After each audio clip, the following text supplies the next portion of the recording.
Good morning प्यारे बच्चों। आपके अपने यूट्यूब चैनल संस्कृत शिक्षा दीक्षा में एक बार फिर आप सभी का स्वागत करता हूं। प्यारे बच्चों, आपके लिए आज फिर मैं एक नई वीडियो के साथ हाजिर हूं। आज हम इस वीडियो के माध्यम से छंद प्रकरण इस विषय पर चर्चा करेंगे। छंद क्या है, छंदों की परिभाषा क्या है, छंदों के लेखक कौन थे, छंद शास्त्र कौन सा है, वैदिक छंद क्या है, लौकिक छंद क्या है, समवृत अर्ध समवृत विषमवृत क्या है, लघु गुरु क्या है, यति गति क्या है और छंद गणना कैसे करते हैं या अक्षर गणना कैसे करते हैं। यदि इन सब के विषय में आपको जानकारी नहीं है तो आप चैनल की प्लेलिस्ट में जाकर छंदों का सामान्य परिचय नामक जो वीडियो है उसे देखिएगा। तो प्यारे बच्चों, आज हमने इस वीडियो में लौकिक छंदों को लिया है और लौकिक छंदों में भी जो सबसे पहला हमारा छंद है वह है वंशस्थ छंद हमने यहाँ लिया है। तो प्यारे बच्चों, आइए बिना किसी देरी के लौकिक छंदों को अब शुरू करते हैं। तो वंशस्थ छंद हमने यहाँ लिया है। लक्षण यहाँ दिया गया है, जतौ तु वंशस्थम उदीरितम जरौ। जतौ तु वंशस्थम उदीरितम जरौ। कहने का भाव यह है कि वंशस्थ छंद उसे कहते हैं जिस छंद में जतौ ज अर्थात एक जगण हो, तौ एक तगण हो, जरौ अर्थात एक जगण हो और एक रगण हो। तो कहने का भाव यह है कि वंशस्थ छंद उसे कहते हैं जिसमें एक तगण हो, एक जगण हो, एक जगण हो और एक रगण हो, उसे ही हम वंशस्थ छंद कहते हैं। तो प्यारे बच्चों, यहाँ जो वंशस्थ छंद के चिन्ह हैं वो दिए गए हैं। जगण का हमारा जो चिन्ह बनेगा वो बनेगा हमारा ज भा न। तगण तगण का चिन्ह बनेगा हमारा ताराज। जगन जगन का बनेगा हमारा ज भा न और रगन रगन का बनेगा हमारा राज भा। तो यहाँ दिया गया है, जिस छंद के प्रत्येक चरण में एक जगण हो, तगण एक तगण हो, एक जगण हो और रगण एक रगण हो। अर्थात वंशस्थ छंद उसे कहते हैं कि जिस छंद में एक जगण हो, एक तगण हो, एक जगण हो और एक रगण हो, वह वंशस्थ छंद कहलाता है। इस छंद में अंत में यति होती, इस छंद में अंत में यति होती है। तो प्यारे बच्चों, इसका जो उदाहरण है वो यहाँ दिया गया है। आइए एक बार उस पर भी चर्चा कर लेते हैं। तथा समक्षम दहता मनोभवम पिनाकिना भग्न मनोरथा सती निनिंद रूपम हृदयेन पार्वती प्रियसु सौभाग्य फलाही चारुता। तो प्यारे बच्चों, जैसा कि ऊपर लक्षण में बताया गया है कि वंशस्थ छंद में हमारा ज तौ और जरौ, इन दो पर चर्चा भी हमने ऊपर की है। इन दोनों का जो अर्थ है, जय अर्थात जगण, तगण, जगण और रगण। तो वंशस्थ छंद में हमारा एक जगण, एक तगण, एक जगण और एक रगण होता है। तो प्यारे बच्चों, आइए अब यहाँ हम इस उदाहरण में जो चिन्ह कैसे लगाते हैं उन पर एक बार चर्चा करते हैं।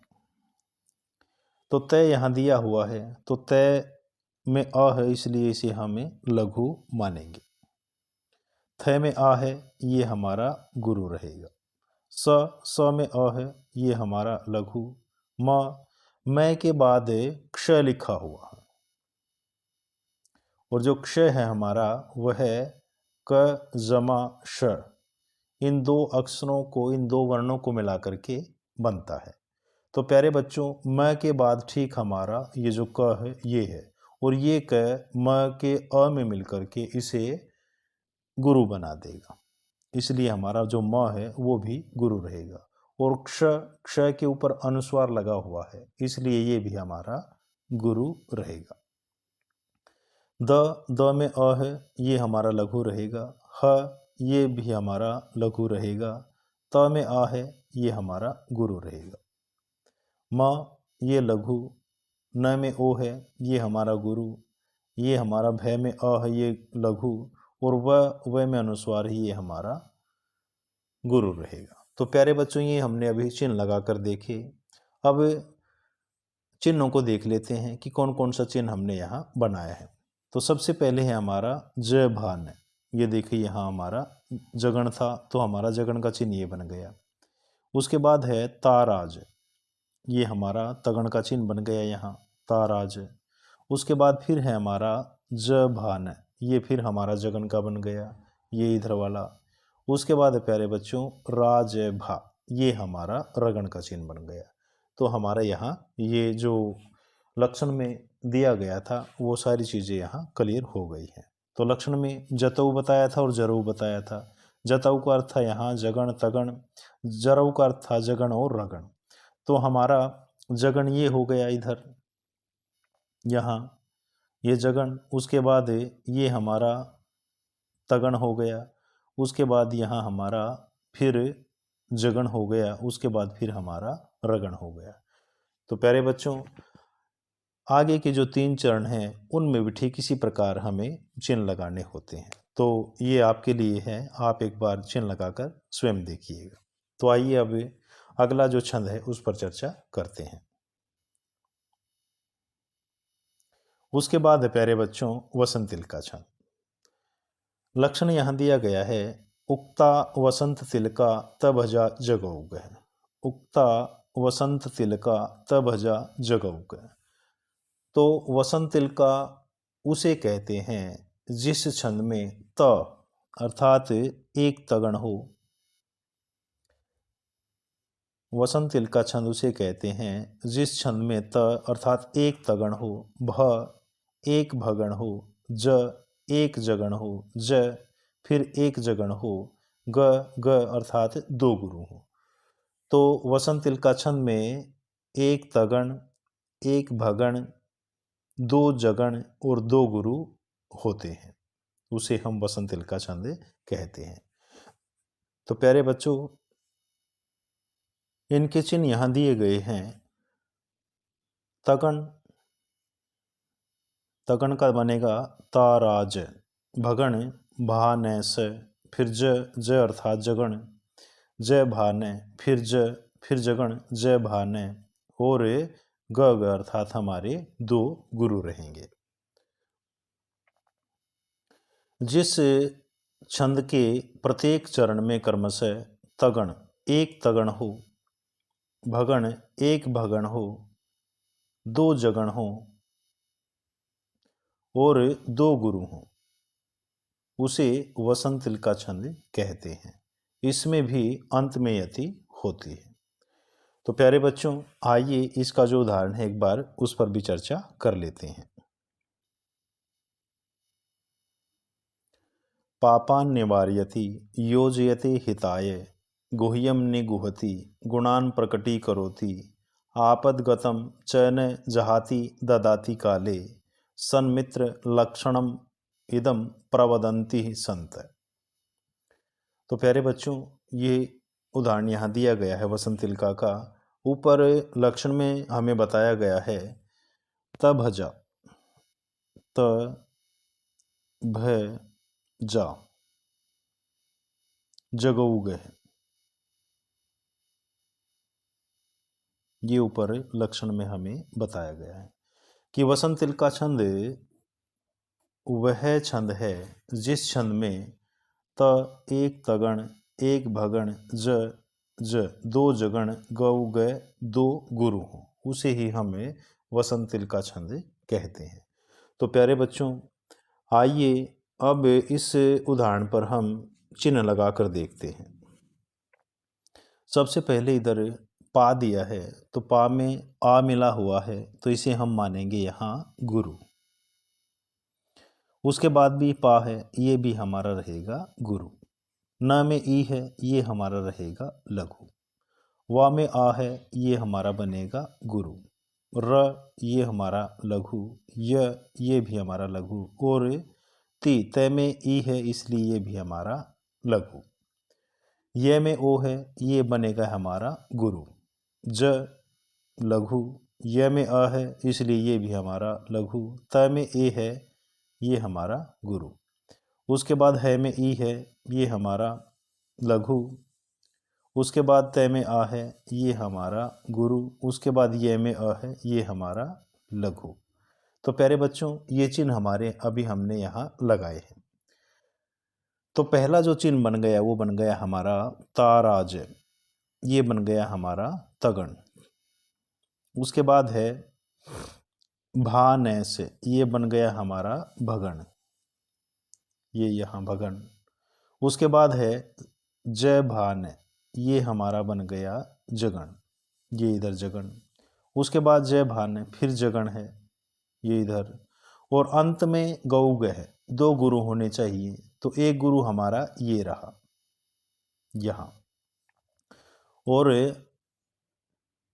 अंत में जैसे मैंने बताया, किसी भी छंद को पूरा करने के लिए उस छंद के चरण में जो अंतिम वर्ण होता है, यहाँ वाला, यदि वो लघु है तो कई बार उसे गुरु मान लिया जाता है और गुरु को लघु मान लिया जाता है।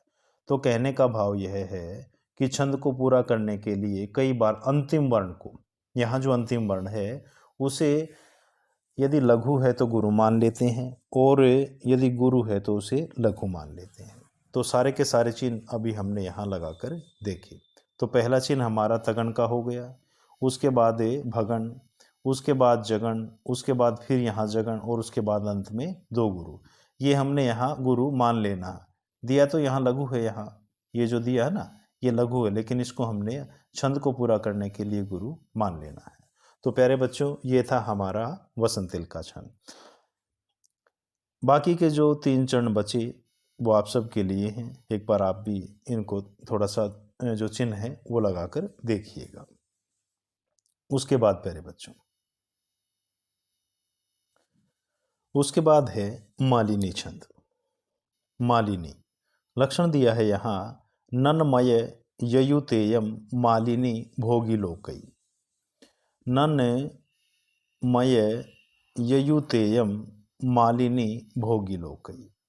तो प्यारे बच्चों, वह छंद जिस छंद में क्या क्या, नन दो तो नगण हो, म एक मगण हो और यय दो हमारे यगण हो, उसे ही हम मालिनी छंद कहते हैं। जिस छंद में नन दो तो नगण हो, म एक मगण हो और यय दो हमारे यगण हो, उसे ही हम मालिनी छंद कहते हैं। तो प्यारे बच्चों, यहाँ ये चिन्ह दिए गए हैं। जो नगण है ये बनेगा न सल, चिन्ह बनेगा नगण का यहाँ, इसका भी न सल। मगण का मा तारा, यगण का ये माता और यहाँ यगण है फिर दोबारा, इसका चिन्ह भी बनेगा हमारा ये मात।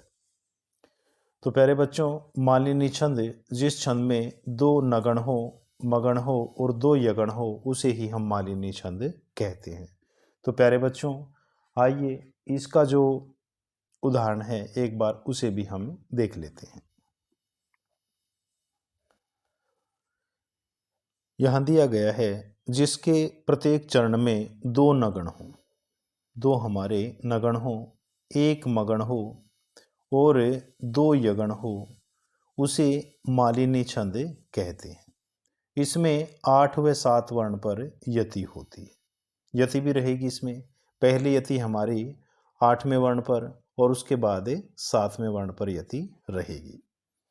तो प्यारे बच्चों, आइए अब इसका जो उदाहरण है एक बार उसे भी हम देख लेते हैं। उदाहरण दिया गया है यहाँ,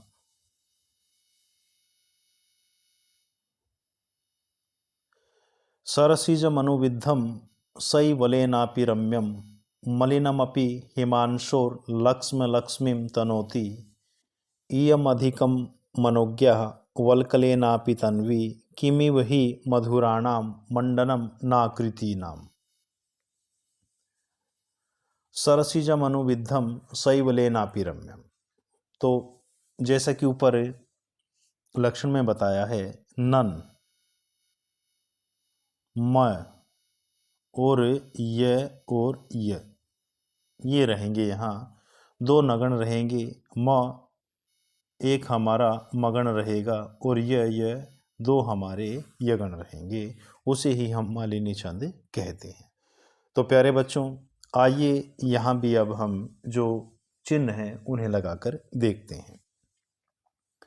तो स दिया है सबसे पहले यहाँ, तो स को हमें, क्योंकि इसमें अ है इसलिए इसे हम लघु मानेंगे। उसके बाद र में अ है, ये भी हमारा लघु रहेगा। स में छोटा ई है, ये भी हमारा लघु रहेगा। उसके बाद ज, ये भी लघु। म, ये भी लघु। उसके बाद नु, ये भी लघु। उसके बाद ध व में मिलकर इसको गुरु बना देगा, ये गुरु रहेगा। फिर ये भी हमारा गुरु रहेगा, क्योंकि इस पर अनुस्वार लगा हुआ है द पर। ये भी हमारा गुरु रहेगा। ये हमारा लघु, ये हमारा गुरु, ये भी हमारा गुरु, क्योंकि न में आ है, पी पे में छोटा ई है, इसलिए ये हमारा लघु।